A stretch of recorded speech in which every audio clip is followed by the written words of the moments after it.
understand is technique enhancers, if you like. Now, any technique that you do can be broken down into its constituent parts.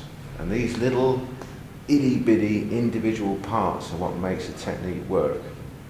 If you've seen any boxing matches or anything like this, you've seen people really look like they're throwing a punch with everything they've got, it's hit, nothing's happened, and then other times you see a rather innocuous looking punch drop somebody. Or if you've done any hard sparring or fighting yourself, you'll know that quite often that's the case.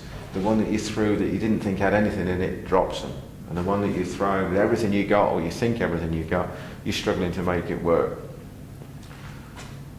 What our job is to look at those ones where somebody throws something and it looks innocuous, but it drops the other person.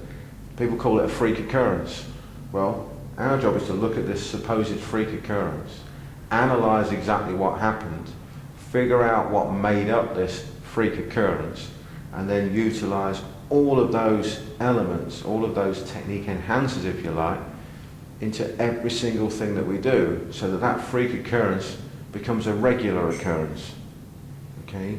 So that your freak occurrence is when it doesn't drop them, and that's your aim. Now obviously you never get to 100% because things always go wrong, but that's your aim, is to make every single thing you do as perfect as it can possibly be.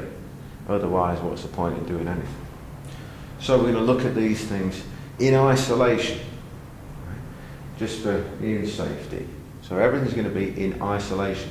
You would not use them in isolation, you would put them all together, okay, to make everything you do as effective as possible. Okay? So, the first one we're going to look at, and there's many of them, I must stress that. We teach over 90 odd of these technique enhancers, but today you're only going to get a few. These are the handful of that work very quickly, very easily, and give a good effect anyway. Okay? The others are icing on the cake, so to speak. So we're going to give you the main things that really, really crack things open for you. First one, the easiest one to get, is to get what we call a heavy hand. Some of you may know what that means, some of you may not. So I want you to think for a moment, how much does your hand weigh? So if you pretend you don't know what heavy hand is, how much does your hand weigh? Yeah, how much does your hand weigh? A couple of pounds. A couple of pounds, okay. So I want you to hit me on the arm with a couple of pounds. Go on. Go on. Go on. Okay, so a couple of pound hit on the arm just pisses you off basically. It doesn't do anything to you. So a couple of pound hit on the body won't do much to you. You probably take it. A couple of pound hit on the face, yeah, it's going to hurt. You might not take it, but you probably will, especially when you're riled up. If I said to you my hand weighs 200 kilos,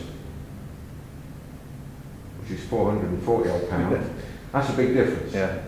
So for you to train it, I'm going to do 2 pounds hit. Right. You get your training partner's arm, and you give it a 2 pound hit. And you, although it's annoying, it doesn't do anything to you, you just feel like smacking me up, basically. Okay, so that's the first thing.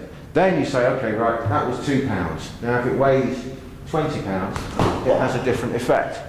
So what you're looking to do is to increase the heaviness in your own hand to such a point that when you, I'm not going to hit, that when you hit somebody, it's extremely heavy when it lands. So this just, so that heaviness goes into people all the time, just from little distances. So you imagine, I'm not going to do anything else, you imagine that with a great big whoop, and you put that heaviness into it. So all of a sudden your strikes have a different effect.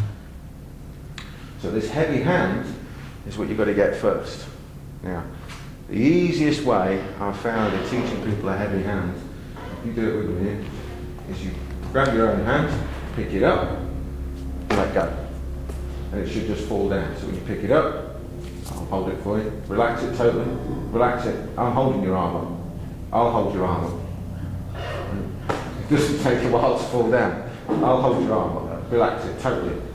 I'm holding your arm up. Let me hold your arm up. I'm not holding it, look. Right.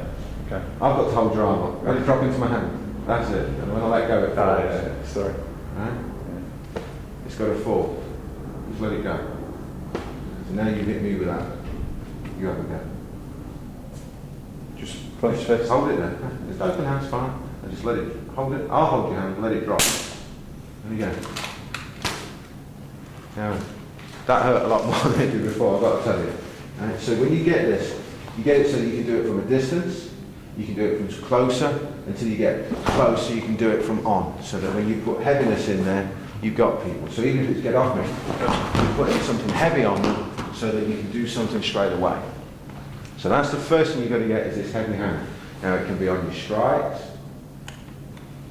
okay, on pushes, on just holding on to people, touches, grabs, all sorts of things. I need to cover a little bit more on this heavy hand, because when I say heavy hand, I don't just mean your hand is heavy. Well,